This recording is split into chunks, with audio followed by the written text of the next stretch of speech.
This is wrong. You'll pop your eyes out if you sneeze with them open.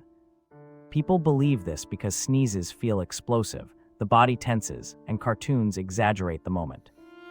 In truth, the eyelids close automatically during a sneeze, and the eyeballs stay safely anchored by strong muscles.